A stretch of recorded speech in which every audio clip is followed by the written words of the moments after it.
Olá! No vídeo de hoje, iremos falar sobre um tipo de material que envolve todos os outros tipos de materiais que já falamos nos vídeos anteriores, os materiais compósitos. Os materiais compósitos são materiais formados pela união de dois ou mais materiais distintos, com o objetivo de formar um terceiro material que tenha características específicas dos materiais utilizados.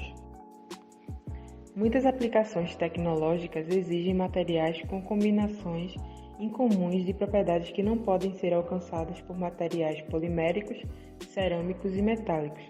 Ao invés de desenvolver um novo material que pode ou não ter as propriedades desejadas para uma determinada aplicação, modifica-se então um material já existente através de incorporações de outros componentes, surgindo assim os materiais conhecidos como compósitos. Compósitos, ao contrário do que se imagina, não são de origem recente.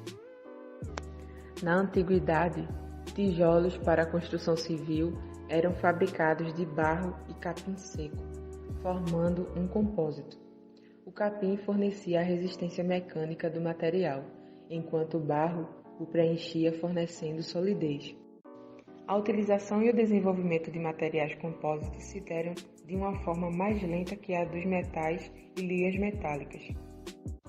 A fibra de vidro foi o primeiro compósito a ser desenvolvido, em meados do século XVIII, mas só passou a ser desenvolvido comercialmente no ano de 1939, no decorrer da Segunda Guerra Mundial, visando aplicações elétricas em altas temperaturas. Após 20 anos, começaram a ser produzidas as fibras avançadas, que são as fibras de boro, no final da década de 1950, e as de carbono, no final da década de 1960. O fim da Guerra Fria, no final da década de 80, trouxe uma redução na pesquisa e desenvolvimento de materiais compósitos para a área militar. Entretanto, o desenvolvimento de compósitos durante a guerra foi de grande utilidade ao serem transferidos para a área civil. Novas linhas de aeronaves, artigos esportivos e estruturas de engenharia civil estão atualmente em desenvolvimento e aperfeiçoamento, o que aumenta o consumo de materiais compósitos. Os materiais compósitos são formados por duas fases, uma chamada de fase matriz, que geralmente é um material contínuo que envolve a fase dispersa, podendo ser cerâmica, metálica ou polimérica, e a outra é chamada de fase dispersa ou reforço, que é o componente responsável por dar resistência ao material. A partir dessa fase de matriz e de reforço, pode-se trabalhar com as proporções ou as características de cada uma para atingirem as propriedades requisitadas, como por exemplo, maior resistência mecânica, resistência à temperatura, maior dureza, flexibilidade, entre outras. Os materiais compósitos podem ser de origem natural, como por exemplo os ossos, que são formados pelo colágeno mais a apatita, a madeira, que é formada por fibras de celulose mais hemicelulose resistentes e flexíveis, envolvidas por lignina, mais rígida, e as conchas, que são formadas por cristais de carbonato de cálcio e ligados por moléculas orgânicas, ou de origem sintética, como por exemplo o concreto, o poliéster, a resina, etc. Podem ser classificados como compósitos reforçados com partículas, que se subdividem em partículas grandes e reforçados por dispersão, e compósitos reforçados com fibras.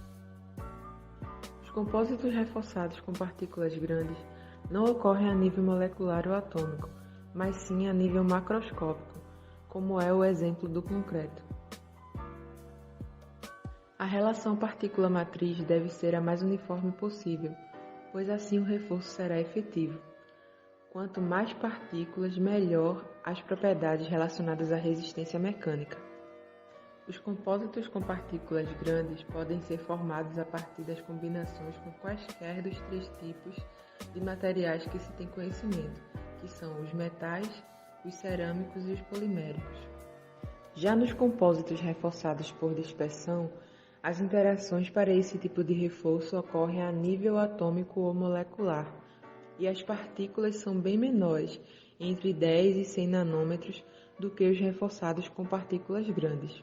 O reforço acontece porque quando se aplica uma carga nesse material, as partículas dispersas evitam o movimento das discordâncias na matriz. E a matriz, por sua vez, suporta a maior parte da carga. Nos compósitos reforçados com fibras, não se leva em consideração apenas as propriedades da fibra utilizada, mas também outros fatores, como, por exemplo, o grau de aplicação da carga e como essa carga é distribuída para as fibras por intermédio da matriz. O reforço só ocorrerá de forma eficiente se a ligação entre a matriz e a fibra for forte. Caso ocorra a submissão desse compósito a uma carga aplicada de modo a interromper o reforço nas extremidades das fibras, as propriedades desse material poderão estar comprometidas. Os materiais compósitos são amplamente utilizados em diversas áreas. Entre elas estão engenharia, arquitetura, biomedicina, odontologia, construção civil, etc.